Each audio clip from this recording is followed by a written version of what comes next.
한 주간 동안도 주님의 은혜 가운데 평안하셨습니까? 어렸을 때 동네에서 신나게 놀던 생각이 납니다. 조그마한 동네였는데 동네 가운데에 우물이 있었어요. 그래서 아이들이 모여서 해가 뉘엿뉘엿 지나갈 때까지 거기서 다방구도 하고 딱지치기도 하고 구슬 따먹기도 하고 그렇게 지냈습니다.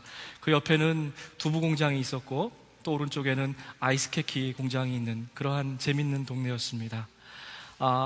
우리 동네에 아주 재밌는 아이가 하나 있었어요.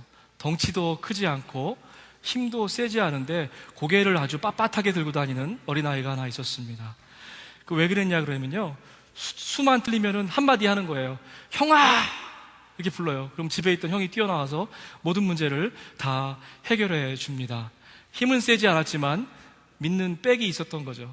그래서 그 아이는 늘 고개를 빳빳하게 들고 다녔고 아무도 그 아이를 무시하지 못하는 그러한 동네였습니다. 하나님이 우리 편이십니다.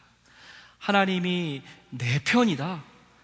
하나님이 바로 내 편이다 라는 그러한 확신을 오늘 갖고 돌아가셨으면 좋겠습니다.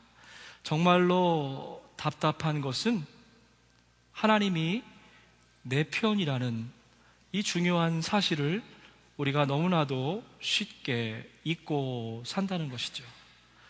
그리고 더욱더 안타까운 것은 우리가 꼭 필요한 그 순간에 힘들고 지치고 쓰러졌을 때에 하나님이 내 편이라는 그 사실을 어쩌면 그렇게도 쉽게 잊어버리냐 이 말이에요. 내일과 모레 거대한 폭풍, 그래서 프랑케톤 스톰이라는 그러한 말이 붙은 그 샌디라는 폭풍이 올라오고 있습니다. 많은 사람들이 폭풍을 대비하느라 분주하게 바쁘게 움직이고 있더라고요. 물론 예고 없이 다가오는 천재지변도 있지만 대개는 날씨에 대한 정보는 우리가 미리미리 알 수 있습니다. 그런데요, 우리 인생살이는 그렇지 않더라고요. 뜻밖의 일들이 자주 생깁니다. 몇 주 전에 정말로 깜짝 놀랄 소식을 들었습니다. 캘리포니아에서 섬기던 교회 한 청년이 갑자기 심장마비로 사망했다는 얘기를 들었습니다. 그 동네에서 제일 좋은 대학 나왔어요. 그리고 24시간 몸이 부서져라 열심히 사업하고 남들이 보기에 큰 성공을 이루었습니다. 꽃다운 나이에 이제 좀 살림살이도 펴지고 편하게 사는가 싶었더니 그렇게 허무하게 갔습니다. 비즈니스 하시는 분들 어떠세요? 단돈 1불이라도 아끼려고 그러시잖아요. 그런데 기계가 한번 망가져 봐요. 몇 달치 번 돈 그냥 날아가 버리더라고요. 실험하시는 분들 어때요? 그분들 달력에는 이렇게 써 있더라고요. 월화수목금금금 이렇게 사시더라고요.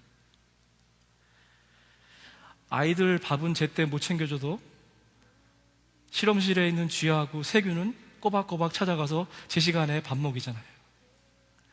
그런데 뭐 아주 미세한 차이가 잘못돼도 실험이 다 물거품으로 돌아갑니다. 어디 그뿐입니까? 나보다 어떤 놈이 조금이라도 빨리 발표하면 별로 효과가 없는 거예요. 음악 하시는 분들 어때요? 하루에 12시간씩 연습합니다. 건반, 기타, 드럼 열심히 하세요. 그런데 어느 날 갑자기 팔목에 이상이 와요. 너무 슬픈 일이잖아요.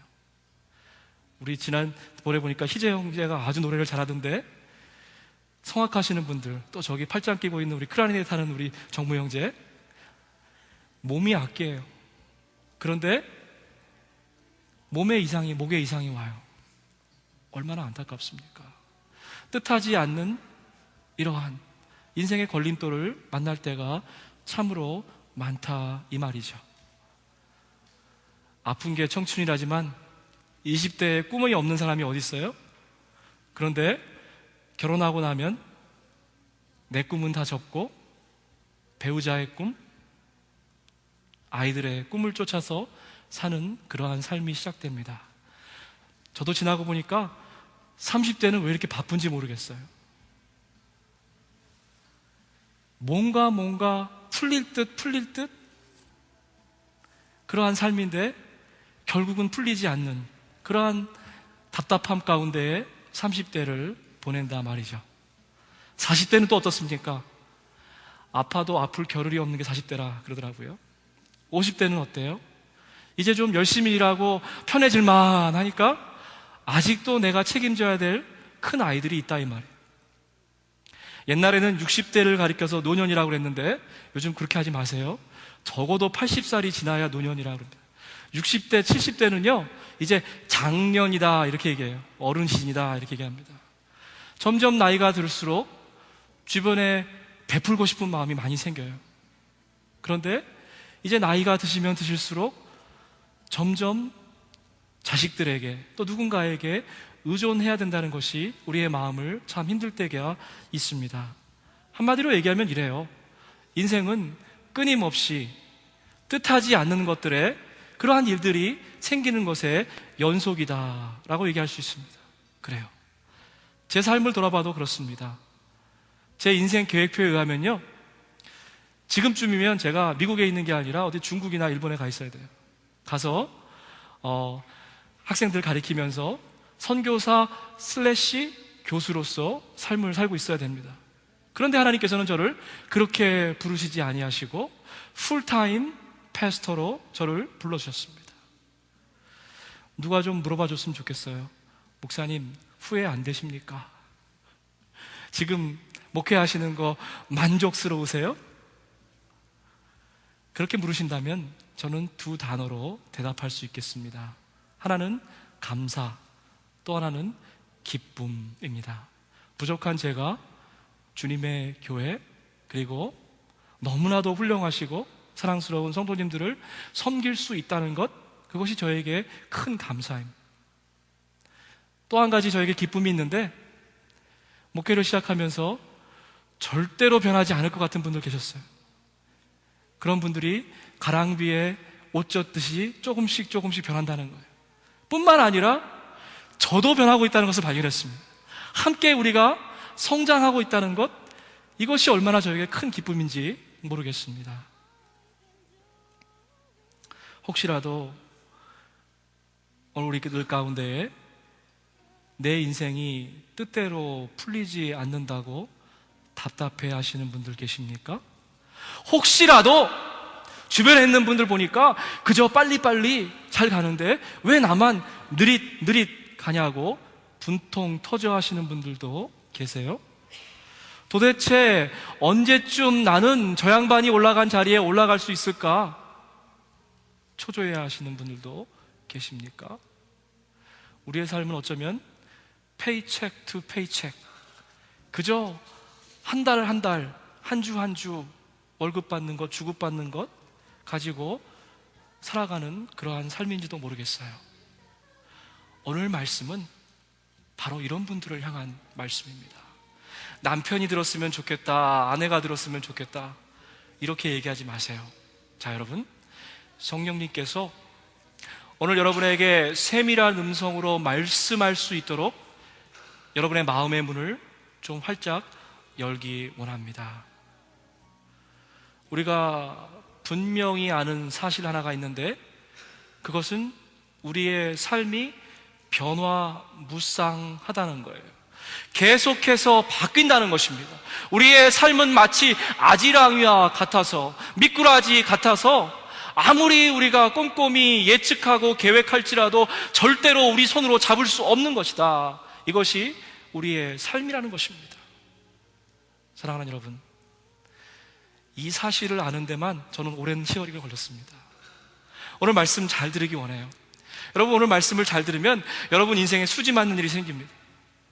저처럼 몇 년, 몇십 년 돌아가실 필요 없이 하나님과 즉시 만날 수 있는 길을 제가 오늘 알려드리고자 해요. 좋은 신학, 건강한 신학은 반드시 인간론과 맞닿아 있는 것입니다. 우리가 얼마나 허무한 존재인가, 우리의 삶 가운데 붙잡을 것이 없다는 우리의 삶의 자리를 제대로 볼 때에만 그 가운데 역사하시는 하나님의 놀라운 은혜를 발견할 수 있게 되는 것이죠.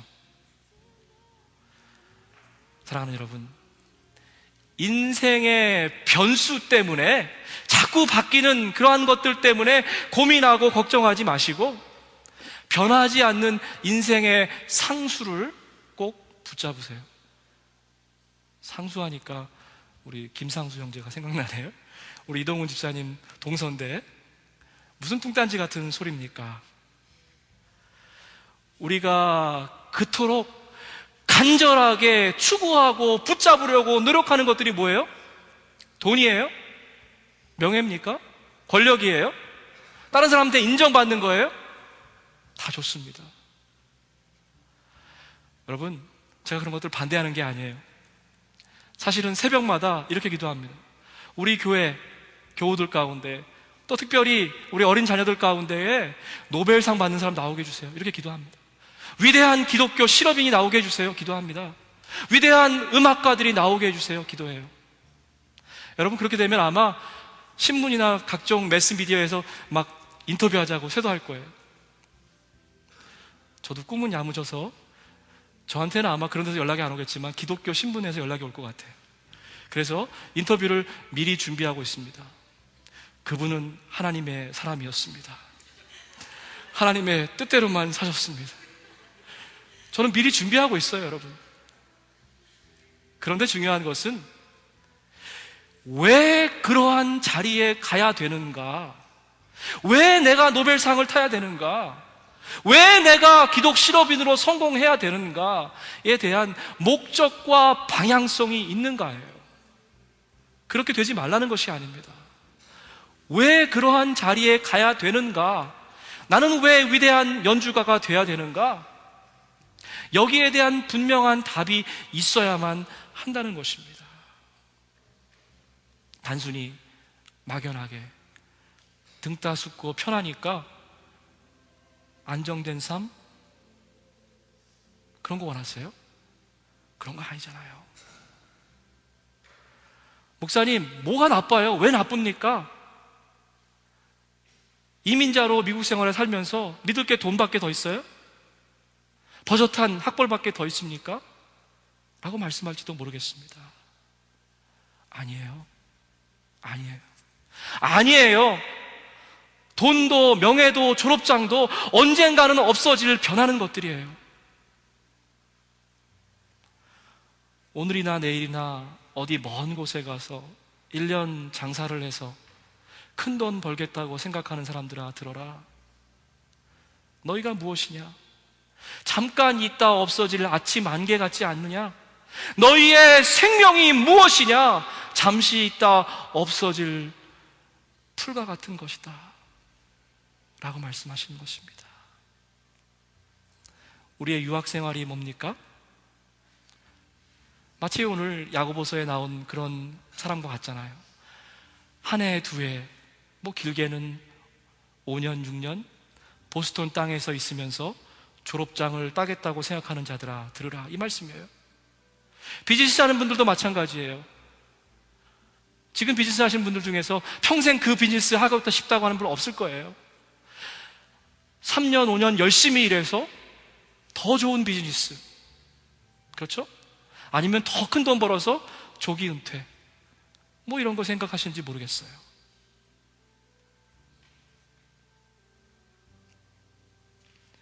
우리가 붙잡으려는 것은 결국 언젠가는 없어질 변하는 변수를 붙잡고 있는 것이죠. 돈이 왜 돈입니까? 돌고 돌아서 돈이잖아요. 여러분, 동전 보면 다 동그래요. 네모난 동전 보신 게 있어요? 잘 굴러가라고, 이 주머니에서 저 주머니로 가라고, 그게 동전이 둥글둥글한 거예요. 한 가지 미스하는 게 있어요. 지식도 마찬가지랍니다.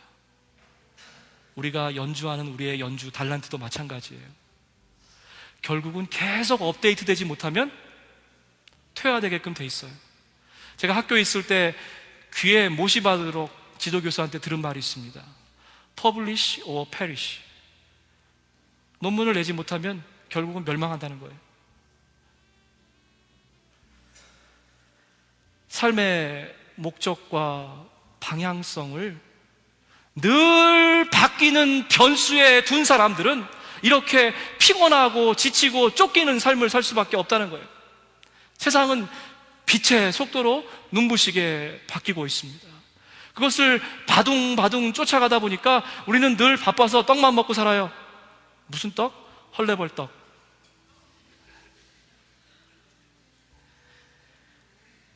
이런 분들은 러닝머신에 올라가서 열심히 하루 종일 24시간 내내 일주일 내내 뛰고 있는 분들이에요.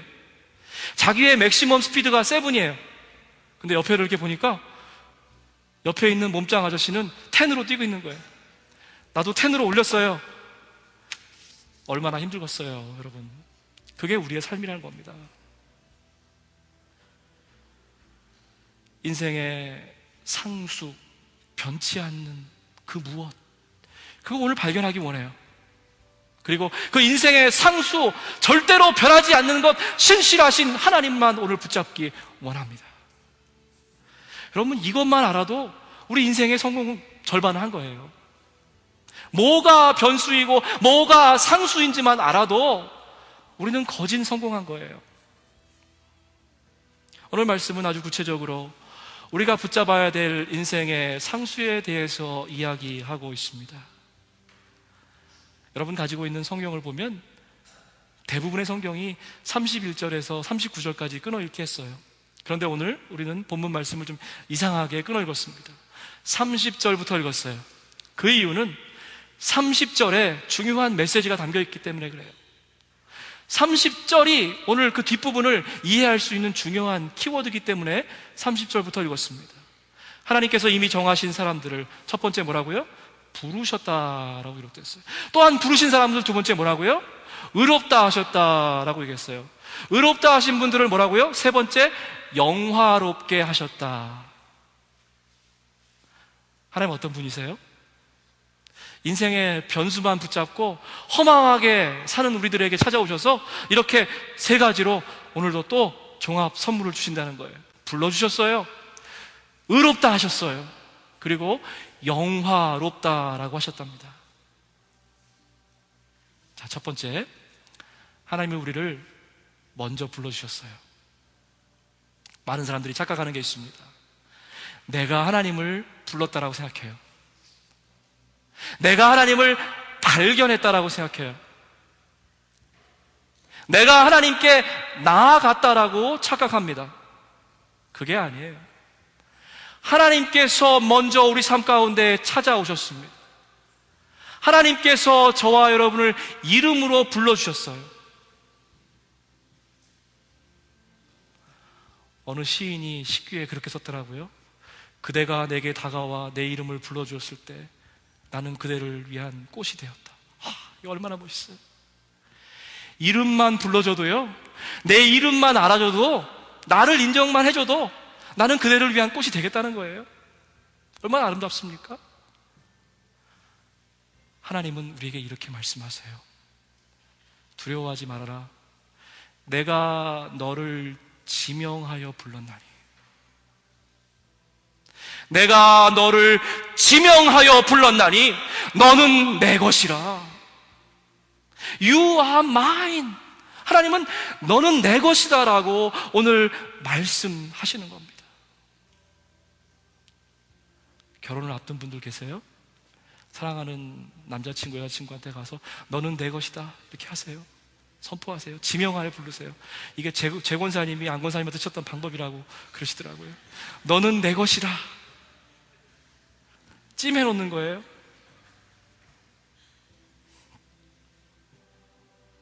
지금 하나님께서, 성령님께서 여러분의 이름을 부르고 계세요.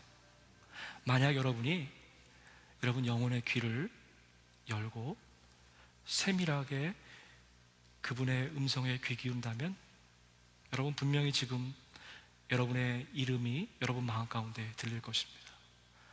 성령님께서 말씀하세요. 사랑하는 딸아, 사랑하는 아들아, 그래, 많이 힘들었지? 많이 지쳤지? 많이 슬펐지? 라고 지금 말씀하고 계십니다. 오늘 본문에는 세 가지 중요한 질문들이 나옵니다. 그런데 이 질문을 가만히 보니까 저와 여러분이 삶 가운데에서 매일 매순간 닥치는 그러한 질문들이라. 첫 번째 질문은 뭐예요? 누가 우리를 대적할 것인가? 그래요, 우리는 살면서 많은 도전들 앞에 직면합니다. 나를 둘러싼 위협들 가운데에 하루하루 눌려 살고 있어요. 두 번째 질문은 좀 더 영적인 거예요. 누가 나를 정죄할 것인가? 라는 것입니다. 세 번째 질문은 누가 우리를 그리스도 예수 안에 있는 하나님의 사랑 가운데에서 끊을 수 있을 것인가? 라는 질문입니다. 말씀을 준비하면서 오늘 본문으로 나가는 길이 여러 가지가 있다는 것을 알게 되었습니다. 그 중에 하나는 오늘 본문 가운데 나오는 여러 가지 고통들이 있잖아요. 환난, 곤고, 박해, 굶주림, 헐벗음, 위협, 칼, 문제, 이런 것들이 뭡니까? 우리의 삶 가운데 당장 닥치게 되는 그러한 실존적인 위험이잖아요. 또 뒷부분에 가면 이런 말씀도 나와요. 장래일이나 죽음이나. 무슨 말이에요? 초자연적인 힘이에요. 우리의 능력으로 어찌할 수 없는 것들에 대한 것들, 그러한 것들을 렌즈를 가지고 말씀을 읽을 수도 있겠습니다. 그런데 저는 말씀을 좀 묵상하면서 거기에 초점을 두는 것보다는, 왜요?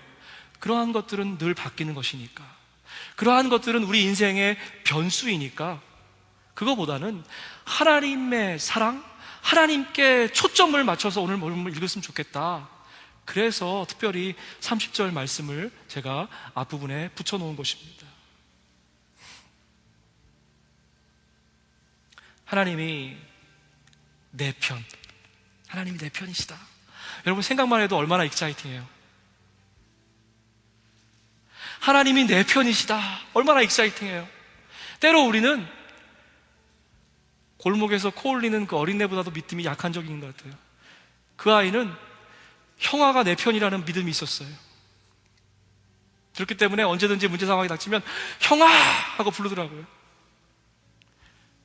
왜 여러분? 여러분의 어려움 가운데, 고통 가운데, 환난 가운데 아바, 아버지 못 부르세요. 믿음이 없기 때문이죠.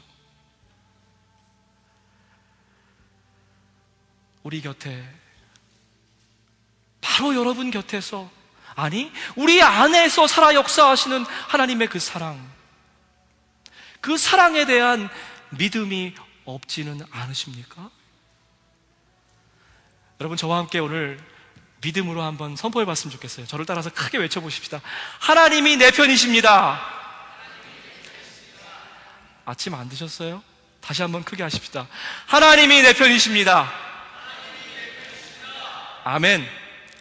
누구도 어떠한 상황도 내가 만약 하나님의 편이라면, 하나님이 나의 편이라면 나를 대적할 수 없는 것이죠. 하나님이 내 편이라는 믿음만 있으면 어떠한 상황도 게임이 되지 않아요. 누가 닥쳐와도 잽이 되지 않습니다. 아이들 하는 말로 잽이 되지 않아요. 문제는 힘들고 어려울 때, 쓰러지고 지치는 그 순간에 하나님이 내 편이라는 그 사실을 잊어버린다는 것입니다. 너무나 안타깝죠. 둘째, 하나님은 우리를 불러주셨을 뿐만이 아니라 저와 여러분을 의롭다고 해주십니다. 여러분, 우리의 의로움은 도덕적인 의로움이 아니에요. 윤리적인 정결함이 아닙니다. 하나님이 우리를 의롭다고 해주셨는데 그 의로움은 예수 그리스도의 보혈로 인해서 그 보혈을 믿기만 하면 의롭다고 불러주시는 칭의의 의로움인 것이죠.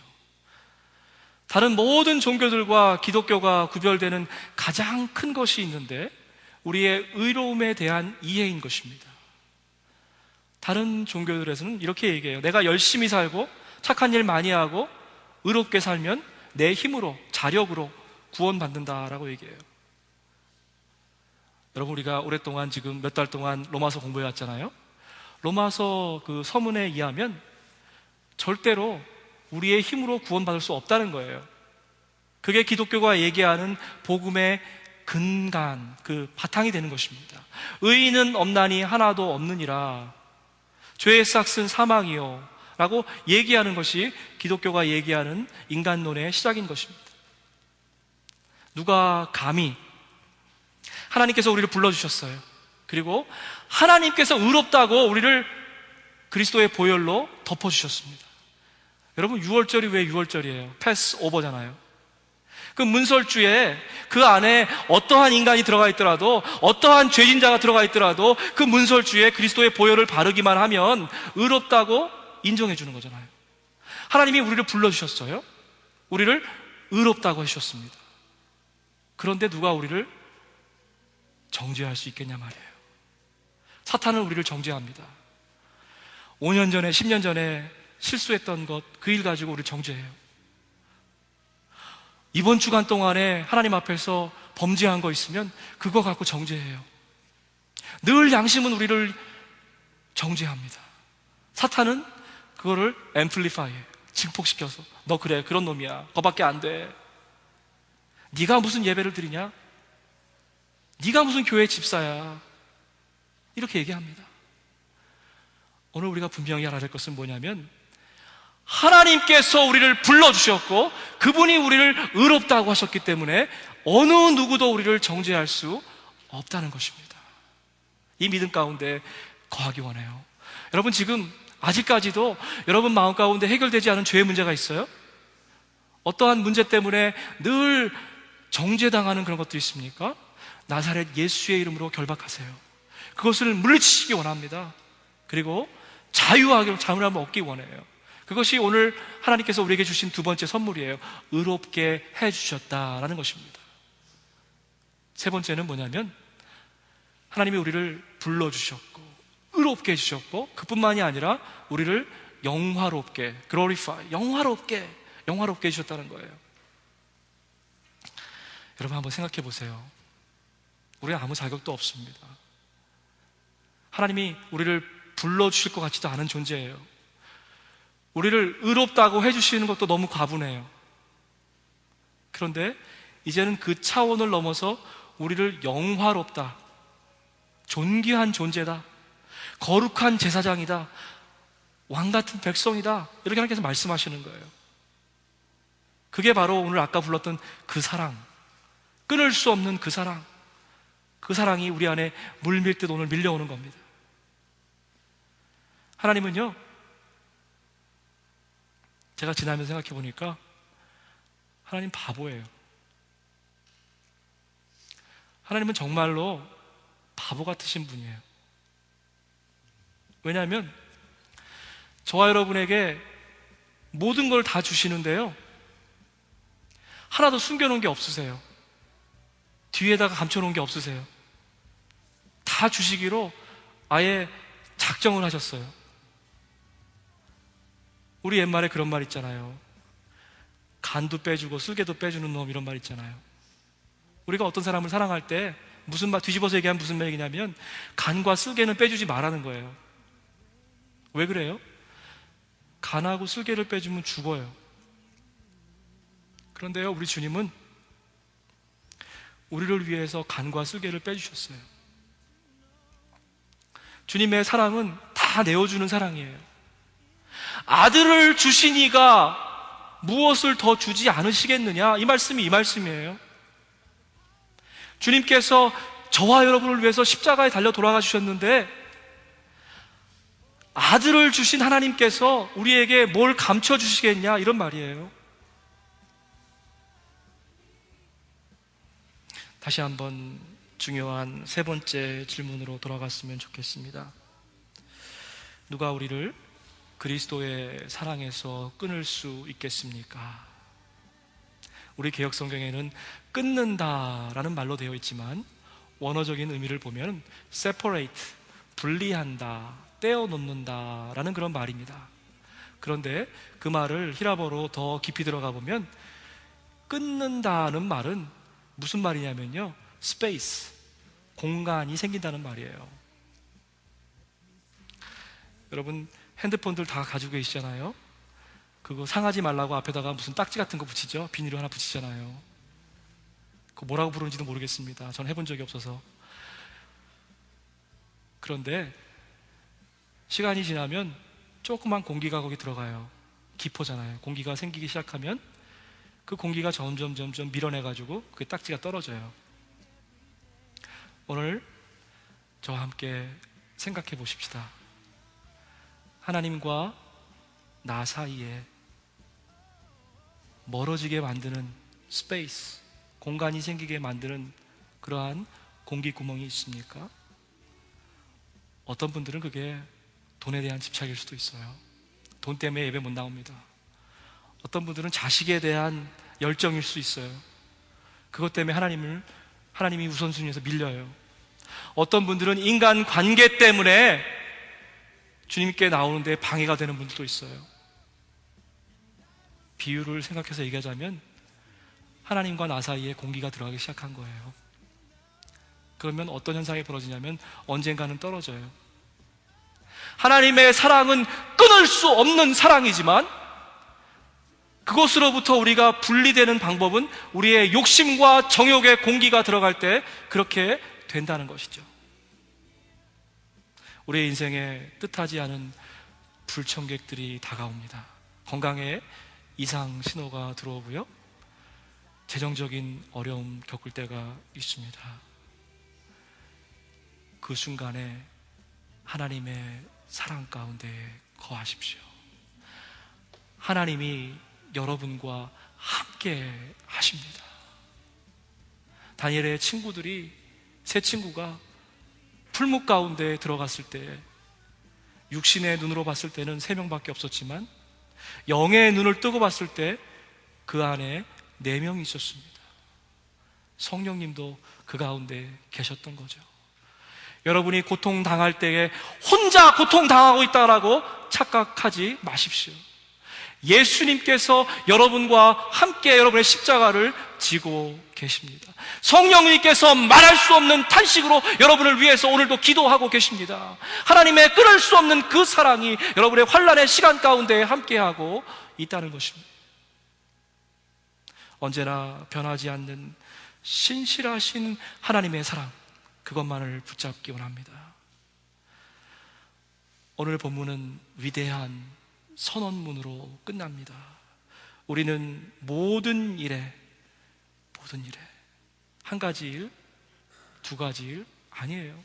모든 일에 우리를 사랑하여 주신 하나님을 힘입어서 이기고도 남습니다. 여러분, 우리의 싸움은 간신히 이기는 게 아니에요. 바둥바둥 이기는 게 아니에요. 우리의 삶은 매일매일 헐레벌떡 이게 아니에요. 넉넉하게 이기는 거예요. 여유 있게 이기는 거예요. 신실하신 하나님만 붙잡을 수 있다면, 신실하신 그분의 손길에 인도당함을 우리가 경험할 수 있다라면 우리는 승리할 수 있는 거예요. 그것도 넉넉하게 이기는 거예요. 확신합니다.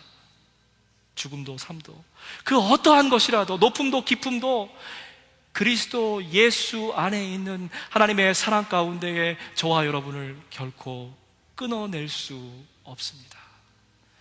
다른 말로 하면 무슨 말이에요? 하나님과 나 사이에 어떠한 공간도 틈새도 생길 수 없습니다. 함께 기도하겠습니다.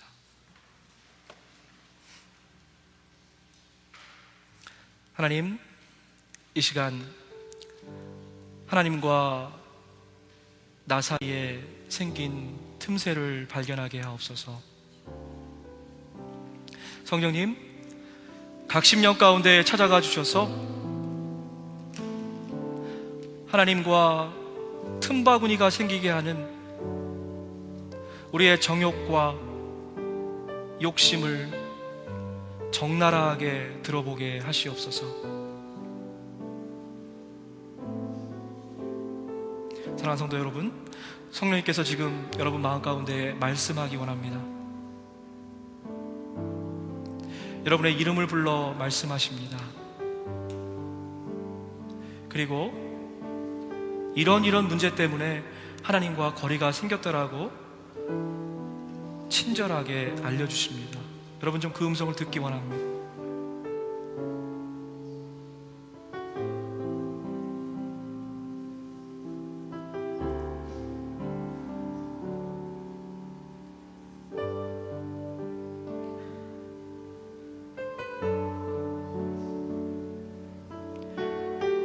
나의 창조자 되신 하나님께 나아갑시다. 나의 구원자 되신 예수님께 나아가십시다. 나의 보호자 되신 성령님께 나아가십시다.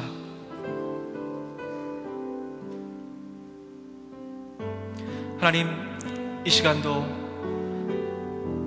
당신께서 너무나 사랑하시는 귀한 딸, 아들에게 각 심령 가운데 찾아가 주시옵소서. 세밀한 음성으로 저들의 아픔과 슬픔과 분노와 원망을 싸매어 주시고 다시 한번 새 힘 얻고 능력받고 일어설 수 있는 귀한 시간 되게 하시옵소서. 성령님, 저들의 아픈 자리에 기름 부어주시고 어린아이와 같이 온전하고 순결한 새살이 돋아나게 하시옵소서. 감사하옵고 예수님의 이름으로 기도합나이다.